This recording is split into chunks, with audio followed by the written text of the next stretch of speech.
I understand everything.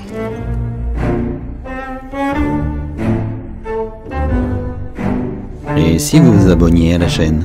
Et oui, j'ai traversé les mers pour pouvoir me procurer la version 2 de l'écran additionnel de chez Ancho que voici.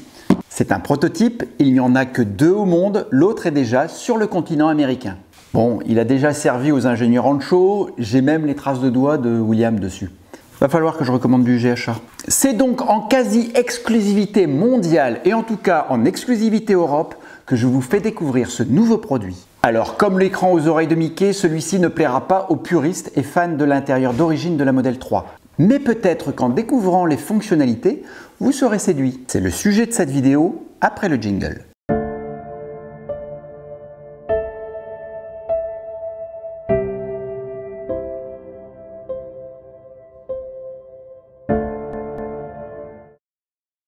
Je le répète à chaque fois, mais n'oubliez pas de vous abonner si vous voulez m'encourager à relever les plus grands défis sur ma chaîne. Et croyez-moi, il va y en avoir.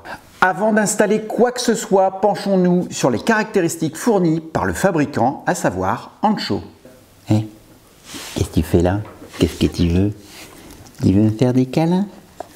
Sur ce tableau, on peut découvrir une mémoire interne de 2 Go DDR plus 32 Gb en SSD. Et que l'OS utilisé est Android 9 qui exploite l'écran sous une définition en 720p. Cet écran est pourvu d'un USB-A pour les futures mises à jour et pour y ajouter des applications. Il est Bluetooth et Wi-Fi en même temps. Et c'est via ce Wi-Fi que vous allez pouvoir le rendre compatible à CarPlay. Rassurez-vous, il est aussi compatible Android Auto. Il est muni également d'un petit micro, d'un haut-parleur. Et enfin, pour couronner le tout, il contient un GPS. Pour le moment, les menus sont au choix en anglais ou en chinois. Et je pleure auprès d'Ancho pour qu'il le traduise en français. Le contenu de cette boîte maintenant. On y trouve 7 écrans, un faisceau, un petit bout de plastique et ses vis pour la fixation dans la voiture et une antenne GPS. Je vous indique que cette installation n'abîme aucunement les garnitures d'origine. Allez, je pars installer ça et on se retrouve dans la voiture. Si le tuto d'installation vous intéresse, il apparaît en fiche au-dessus de ma tête. En voiture. Alors première chose qui va demander souvent aux gens qui veulent investir dans ce genre d'écran, c'est est-ce qu'on voit bien l'écran depuis sa position de conduite. Alors forcément, comme je l'ai développé pour l'écran Carda, ça va dépendre de votre gabarit. Je dis pas forcément votre taille, mais on va dire de la taille de votre bassin. Sur l'écran Carda, on avait vu que les grandes personnes, bon, moi je fais 1m82, souvent on est gêné par le volant. Donc là, vous voyez l'image qui est retransmise par ma caméra, mais je vais vous mettre la vraie image que j'ai quand moi je suis assis confortablement dans mon siège. Voilà ce que je vois. Donc pour ainsi dire, la majeure partie de l'écran est masquée. Donc gros défaut, je pensais que, étant donné que l'écran était plus reculé que le Carda, qu'on aurait une position un peu plus basse, mais pas du tout. C'est, je dirais même presque l'inverse. Donc premier gros point négatif pour moi de cet écran, c'est sa position en fait. Ça n'a rien à voir avec le contenu de ce qu'il a, mais la position. J'ai mentionné à Ancho déjà que il serait bien qu'il fasse un support qui soit légèrement plus bas, qui amène en fait l'écran légèrement plus bas pour qu'on ait cette vision là, quoi. Ça c'est la première chose et c'est le premier inconvénient.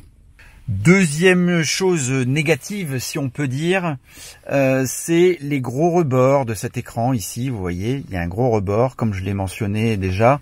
On dirait une tablette Polaroid avec beaucoup de place perdue ici. Alors, je pense que c'est inhérent à la fabrication. On ne peut que s'améliorer.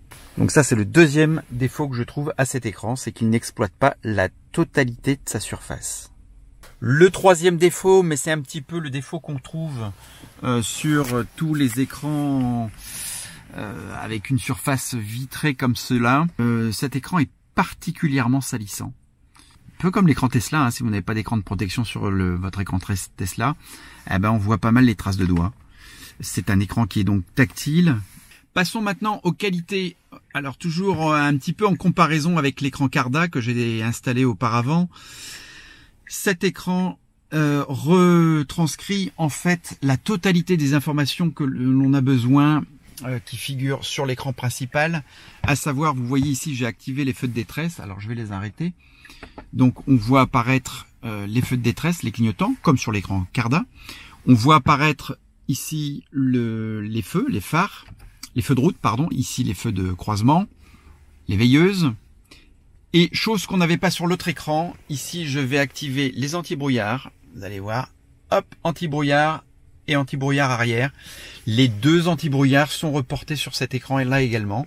C'était un manque de l'autre écran. Donc là, on a franchement la totalité des feux qui est indiqué ici, en face de nous. L'écran de gauche vous indique la vitesse en km/h.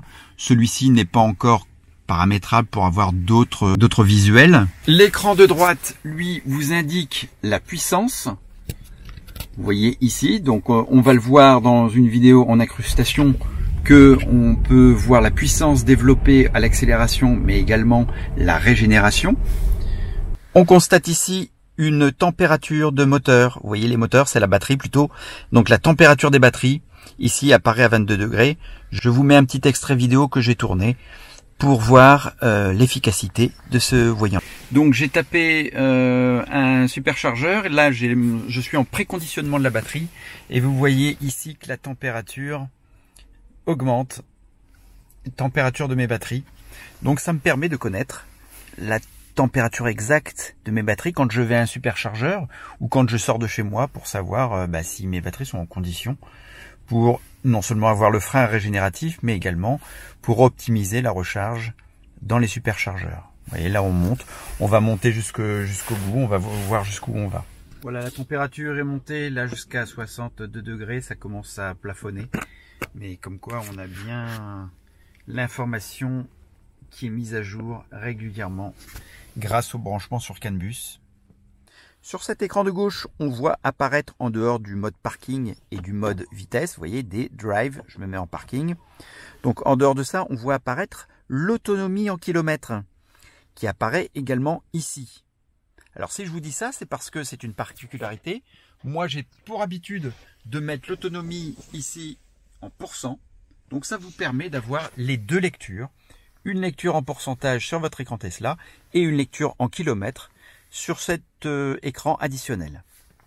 Ici, on voit l'odomètre. Donc ces écrans sont paramétrables. Vous voyez ici qu'il y a une petite touche un peu translucide que vous pouvez d'ailleurs déplacer. Si elle vous gêne ici, vous la mettez ici ou ici comme vous voulez. Donc je vais la mettre là. Quand vous cliquez dessus, une fenêtre s'ouvre et là vous avez 4 triangles. Ces 4 triangles correspondent aux 4 zones de l'écran. La première, la deuxième, la troisième et la quatrième. Autrement dit, si je veux effacer un des écrans, je clique dessus, il disparaît. Celui du dessous par exemple, je clique dessus, il disparaît. Si je clique sur celui de droite, il disparaît. Celui de gauche, il disparaît.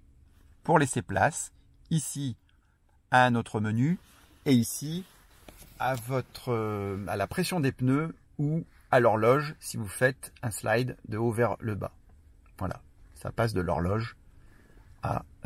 alors là, l'horloge n'est pas à l'heure, hein, on est encore à l'heure chinoise. Et d'ailleurs, la pression n'est pas bonne. Il y a peut-être une petite config à revoir. Je vous rappelle que c'est un prototype que j'ai entre les mains. Une fois que vous êtes accoutumé à ces écrans, vous avez ici donc un pavé qui s'affiche. Donc je peux slider ici de haut en bas. Vous avez donc d'une part les paramètres, car setting, les paramètres du véhicule, ou plutôt de l'application, les applications.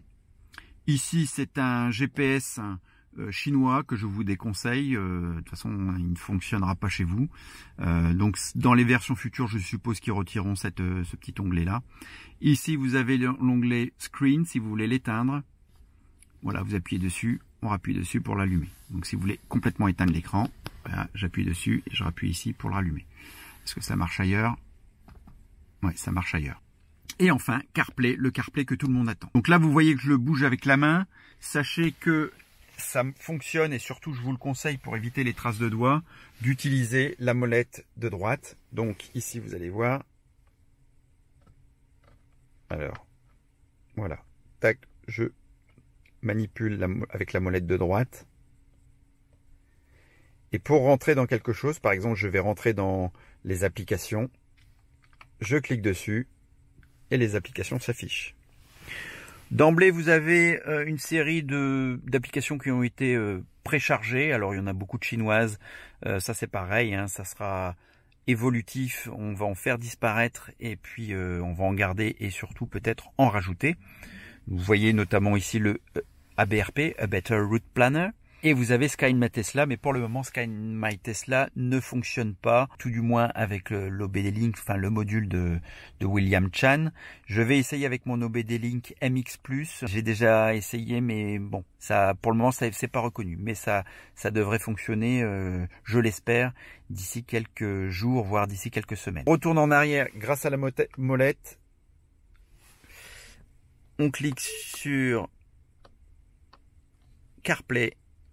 Alors pour valider, on clique pas sur le bouton parce que là c'est le micro c'est le micro de la Tesla qui s'active. Donc on va sur la droite et là directement, alors je l'ai déjà préenregistré, hein, directement il y a mon CarPlay qui s'affiche. Je vais vous montrer ici le Waze. Donc j'ai mon Waze en face de moi, j'ai mon écran ici à côté. Mais je peux également avoir les informations si je rétablis tout ici à côté en surimpression.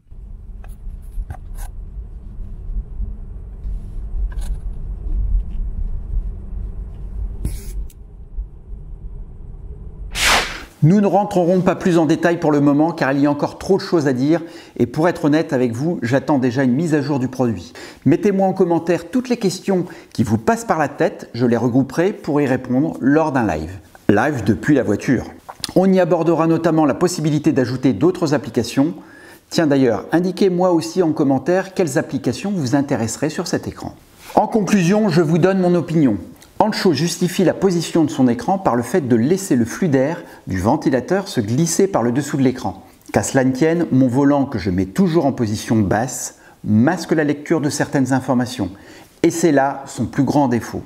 Cependant, le nombre d'informations qu'il fournit, la qualité de la dalle, la fluidité des slides et son évolutivité font de lui le meilleur écran additionnel du marché.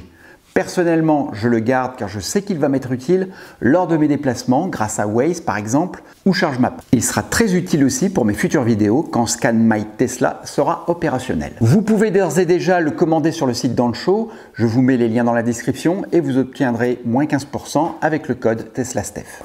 Comme vos batteries, soyez positifs. Ciao ciao. Bon, je retourne au front.